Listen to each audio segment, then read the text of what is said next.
and welcome back to the Show Sleuth podcast, where we as detectives break down new episodes of popular TV shows and other media. I'm your host, Ben, and today is part 2 of our coverage of the new Apple TV show, Sunny. So if you haven't gone back to check out episode 1, I recommend you do so, that way you're caught up with the story. You can find the video version of our podcast on YouTube and the audio version on most streaming platforms like Apple Podcasts and Spotify. Right away, I want to say a huge thank you to everybody who checked out episode 1 and left us some support and feedback. As a reminder, the biggest way to support the show is by sharing the podcast with your friends and following us along on social media. At Show Sleuth Pod is our handle on absolutely everything. We also have a Patreon channel where for just $5 a month, you gain access to an exclusive community, exclusive content, and more. And a few of our listeners have already decided to become members and joined that community. Thank you guys. Huge shout out to you. You will be showing up in the end credits for the video podcast today. So let's talk about episode 2 of Sunny. But before we dive in, those listening, this is your massive spoiler warning for the show.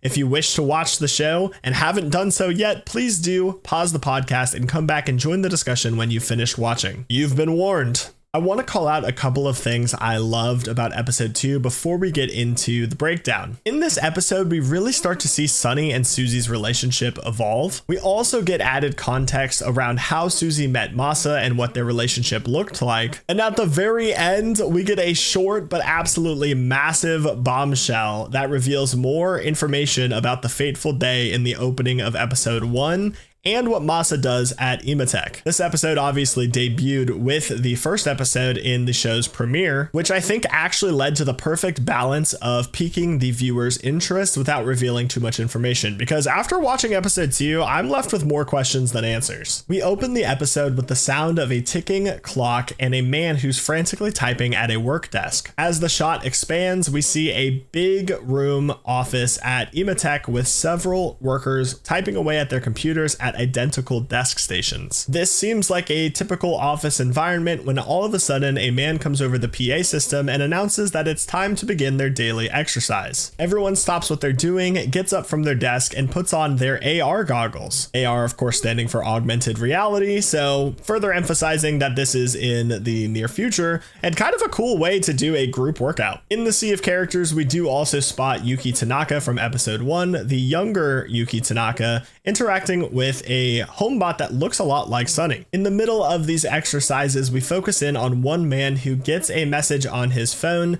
stops what he's doing, looks frantic, and then runs off, actually bumping into a coworker on his way out of the office. We then zoom in on the man's computer to see a message which reads, "Security alert, unauthorized access, Division 5. We roll through the opening credits and then open on a shot of Susie, who is sitting outside drinking and smoking a cigarette. As she is reflecting on the past, we see a memory of the first encounter that Susie has with Masa at a ramen shop. Susie is having a difficult time figuring out how to order when Masa, who is directly behind her in line, steps forward to help them and says, "Don't blame the machine." A cool line with some ominous foreshadowing for the show overall. As Susie is selecting her options for her ramen order, Masa makes a noise behind her when she selects the spicy food option and says, "Bad idea." Susie shrugs this off and goes over to sit at her booth and wait for her food and pulls out her phone and sends the message, "I'm sorry," to someone named D. And we can see that the message, "I'm sorry," has been sent over and over and over and over again, however, with no response from D. Soon afterwards, Masa joins Susie at the table next to her, and we get a weird flashback moment, which is not the memory,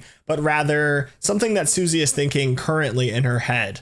Masa says, "Hello, my name is Masa. I make homicidal robots. Care to join?" From that point, we cut back to the real memory as it continues normally, where Masa introduces himself and asks Susie out for a drink afterwards on account of the spicy ramen choice. We jump from the memory back to current time, where Susie has finished up her cigarette and drink and begins to walk inside, but notices a robot from a second story peering out the window watching her. I'm actually glad that I watch each episode twice in preparation for this podcast, because on my first watching, I assumed that this was Sunny, who was just eerily staring at Susie. But on my second watch through, I noticed that this robot's face was different entirely, and it then cuts to the same man from episode 1 who's been spying on Susie, watching her from a surveillance camera. That robot will come back into play later on in the episode. Once inside, Susie finds Sunny cleaning through a closet, and they have an interaction talking about the stale cigarette that Susie had just finished.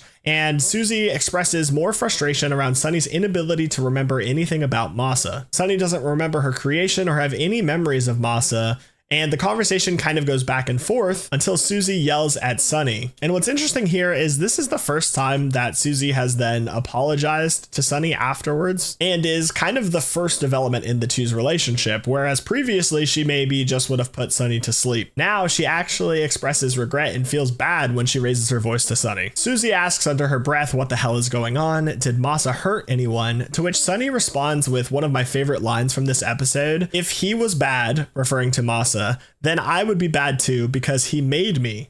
And then she kind of stammers for a second and says, "You don't think I'm bad, do you?"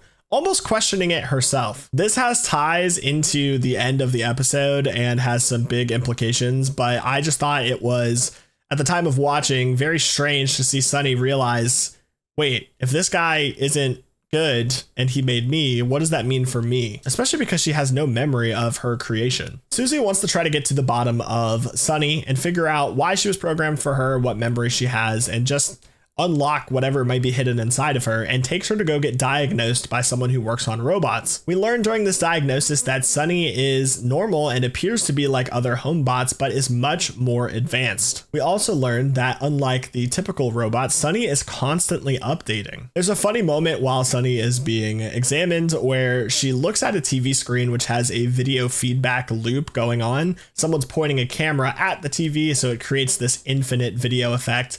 And for whatever reason, this makes robots get high. She starts to get dizzy and says she has a funny feeling, but a good feeling. As that's going on, Susie has a conversation with the man examining Sunny and asks if she can be hacked, and the man responds simply that she's too advanced. This prompts Susie to ask him about the guide that she had heard about from Mixie in episode 1, and the man has a really weird reaction to this. He kind of stands up and starts putting stuff away and eventually says, "I have to return to my dinner," and won't talk to her about the guide at all. He says there is no guide and you need to forget about that. As Sunny and Susie leave the shop, the assistant we saw in that scene runs out and hands something to Susie and says, "Hey, you dropped this." She says that her grandpa is far too scared to talk about it, but that there is a guide and that nobody knows who created it. It could even be a robot, but whoever made it is a genius. And the name for the guide that allows users to hack into the robots is called the Dark Manual. Then the assistant lifts up their shirt to reveal a tattoo of what looks to be a three-tailed fox and says that this is the maker's signature. Susie takes a moment and realizes that she recognizes the symbol and asks the assistant where she got it.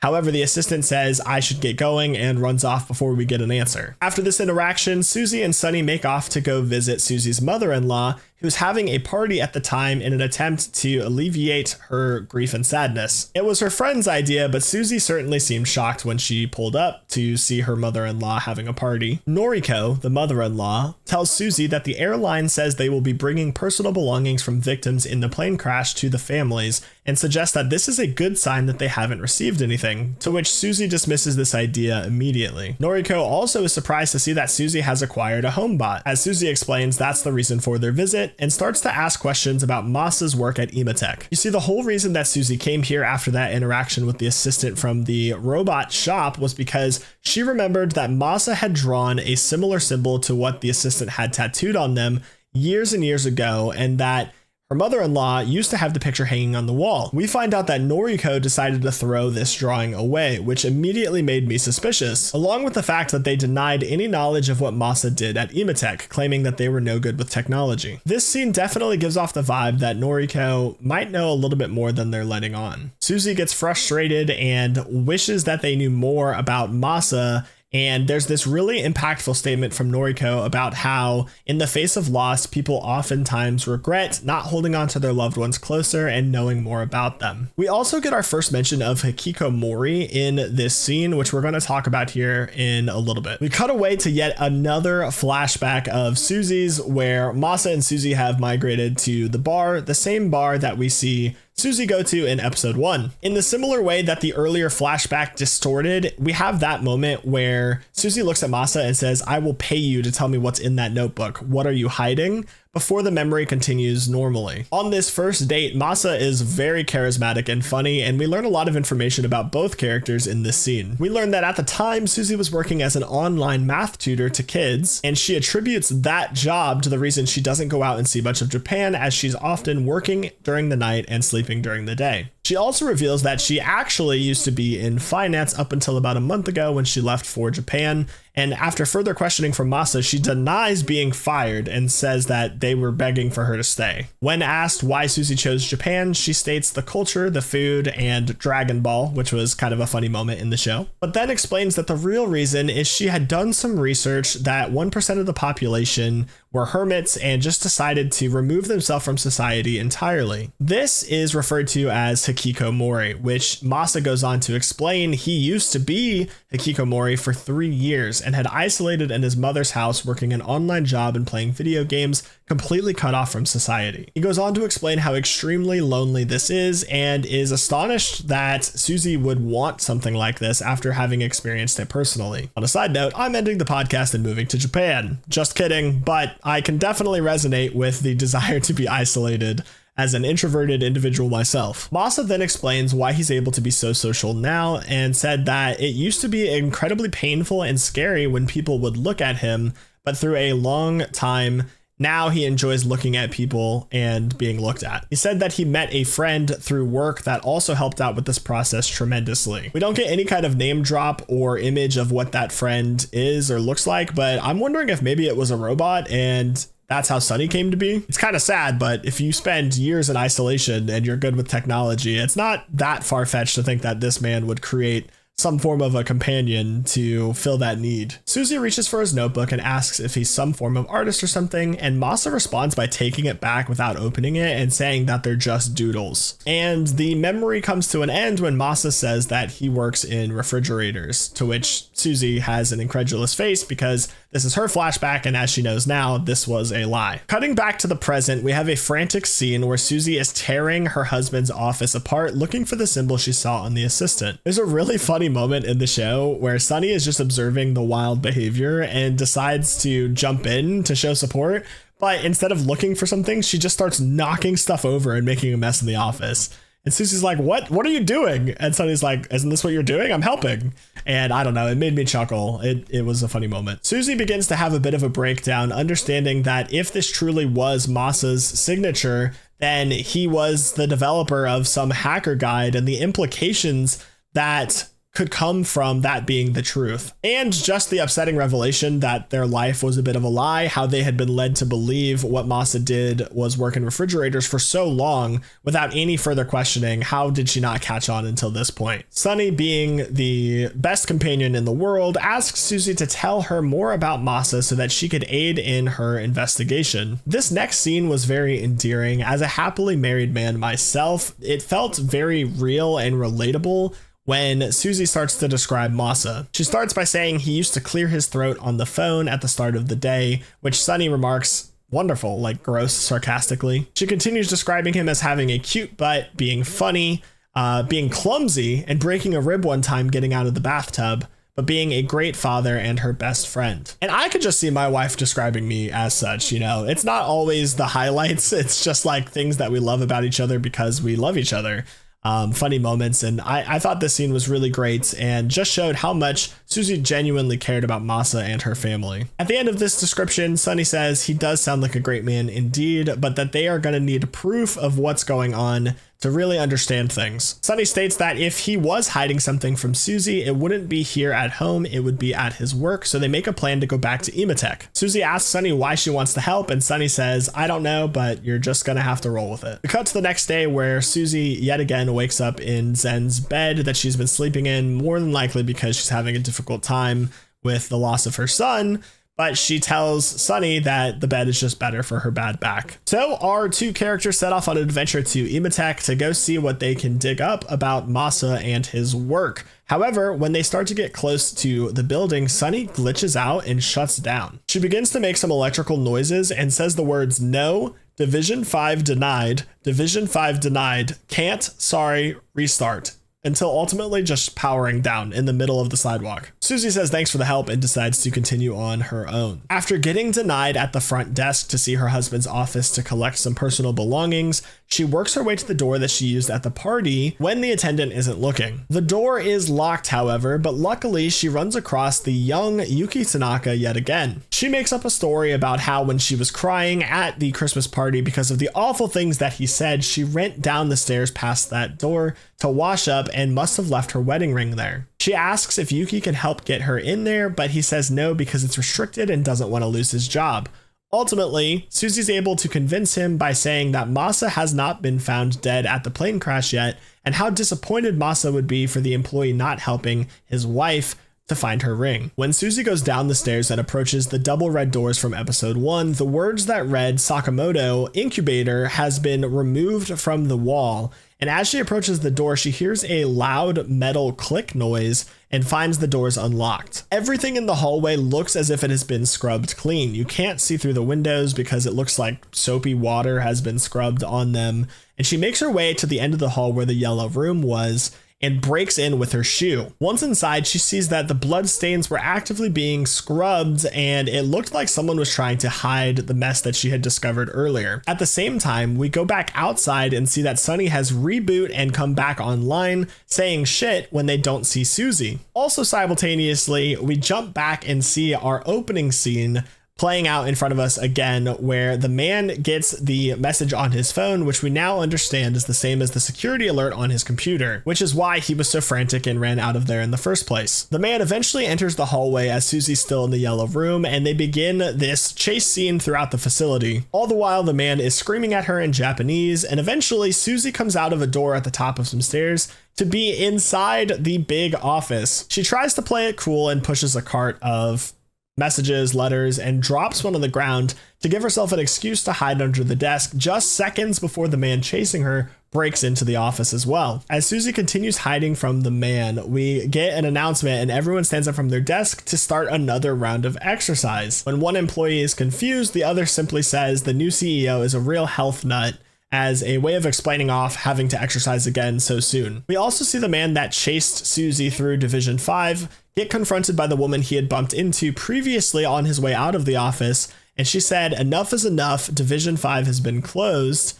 And I'm interested that maybe Susie potentially overheard some of this. I know that she doesn't speak fluent Japanese, but I'm very curious to know if she understood any of that interaction. Susie looks up to a window and sees Sunny inside Imatech looking down at her waving, and picks up the phone and realizes that Sunny was the one who started the exercise as a distraction to try to get Susie out safely. This is a pretty fun scene as Susie sneaks out of the office and makes her escape. But as it comes to an end, Sunny looks down and sees the man who had been chasing Susie, and again, seeming stressed out, says shit and weirded out by him for some reason. This ends up being because she recognizes him, but we'll talk about that at the end of the episode. Back home, drinking some wine, Susie is questioning the events that transpired at Imatech, like why the doors seemingly unlocked as soon as she approached them, and what the man who had been chasing her was screaming, which Sunny translated to mean something about not coming to light. Sunny is very visibly upset at this point, and Susie decides to put on a video feedback loop on her projector to let Sunny basically get high while Susie's drinking. On a side note, the phones in this show are super cool. They basically function as an all-in-one device for everything, even being the projector that she uses in this scene. Interrupting their chill session, there is a ring at the doorbell, which Sunny happily goes to attend to. Susie gets up and goes to the fridge, and Sunny comes back and reports that it was the airline and that they had found Masa's shoes at the wreckage. This is a pivotal moment in the episode because emotionally for Susie, what this does is devastating. In the beginning of episode 1, we see that Susie has made peace with the fact that her husband and son are more than likely dead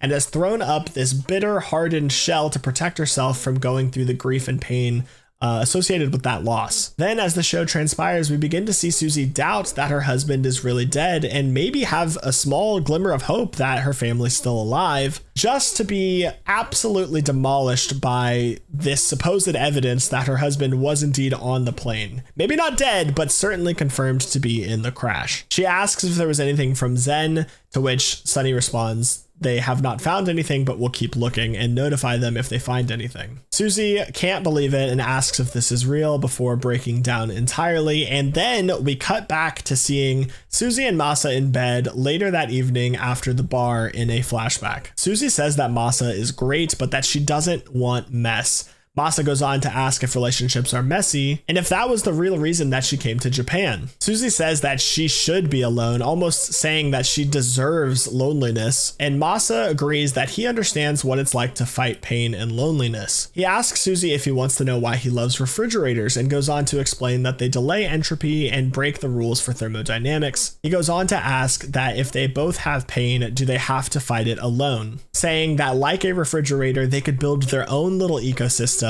stop entropy together. It is a cute moment that we get to see the formation of their bond really come together. But the show brings us out of that moment immediately and challenges our own understanding of what's going on. We see a robot turn a corner and meet the guy who's been spying on Susie, and it is the same robot that we observed earlier in the second story window at the start of the episode, spying on Susie as well. The robot says that her homebot believed that they were from the airline, but that it was unable to read its code, to which the man acknowledges that ominously. At this point, I want to speculate for just a moment on the validity of the death of Masa and his involvement in the plane crash. Obviously, this organization that is spying on Susie has set this up and delivered these shoes to them personally. If they have kidnapped Masa or had access to his belongings at all, it's easy enough to understand how they could frame this. But my questions are why? Did they simply want to throw Susie off the trail and convince her that her husband was truly dead? Or was this just an easy way to get close to the house so that they could analyze Sunny the robot? Either way, don't let this fool you into thinking that Masa is dead, as I still believe that he's alive. Moving forward, in bed, Susie tries to call D and it goes to voicemail. Remember that D was the person that they were texting all those years ago in the flashback when they were ordering ramen and met Masa. The phone call goes to voicemail and a child is heard in the pre-recorded voicemail message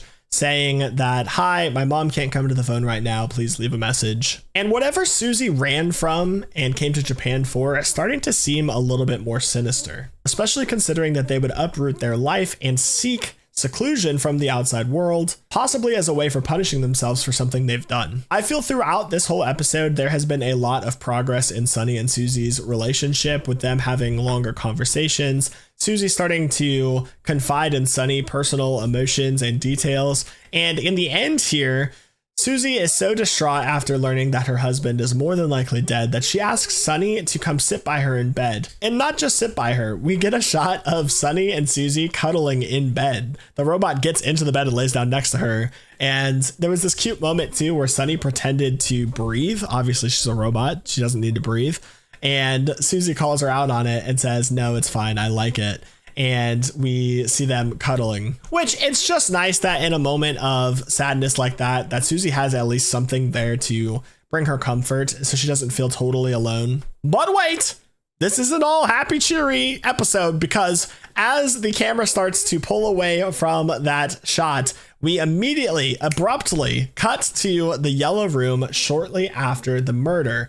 In the first episode, we see this gruesome murder take place in the yellow room, and now we're back there to see what's happening mere moments afterwards. It turns out the man that said everything will be fine and no one will know was the same man that was chasing Susie in this episode, and he was speaking directly to Masa, with the lines now reading, "Everything will be fine, Masa, no one will know." Masa is seen sitting down behind the man working on a laptop, taking notes in the room, and when we see his screen, he signs it with the same three-tailed fox symbol that we saw earlier in the episode, seemingly controlling the robot, possibly at the same moment that he puts the robot to sleep. Masa stands up and we get this kind of first-person perspective as the robot in the room, and he puts a sheet over its head saying that it must stay in darkness. Suddenly, Sunny startles awake, and it seems that this is a memory of hers. When Susie asks if she's okay, she said it was a bad dream. And that is the end of episode 2. Now, we have a lot to unpack there in the end. We know now, confirmed, Masa was present at the time of the murder, and that he was more than likely in control of the robot, and that the robot seemingly was Sonny. Now, just because he signed that program on his laptop with the same Fox insignia doesn't necessarily guarantee that he is the one who made the dark manual. However, this was a symbol that he had drawn before, years and years before he got involved with Ematech. So it leads me to believe that he is our master code breaker who developed the dark manual and is hacking into these robots. For what reason, we still don't know. We don't know what work he's doing at Ematech and what they're developing. Secondly, we also can't guarantee that Sonny was the one who murdered the man in the yellow room. The show definitely is spinning this as a possible memory, as she's starting to get more memories back throughout this episode, but it could be a red herring, and maybe this was just some leftover programming or something that she learned of through data. I don't know. I think the more likely option is that Masa is the codebreaker and Sonny is at least capable of murder, which is terrifying to think about as we saw them cuddling with our main character at the end of this episode. I am so excited to see where they go with this in the next couple of episodes, because we have so many loose threads, right? We have this organization stalking Susie. We have the work that's being covered up by Ematech and the murder. We have the disappearance of Masa and the sun, and still no knowledge of where they are and how they are. And I think we've already seen some incredible character development throughout the story. As always, I'm super curious to see what you guys thought about episode number 2, what your thoughts and reactions are to the episode, as well as your theories for what's going to happen next. So be sure to join the discussion in the comments down below. I do just want to take a moment again to acknowledge our patrons. Thank you guys so much for supporting the podcast directly. If you guys want to stay informed on what to watch and get updates when we post more podcast episodes, be sure to follow us on all social media. @SleuthPod is our handle on everything. I genuinely hope that you guys enjoyed today's episode. You all did some damn fine detective work again today, and I'll see you guys in the next one.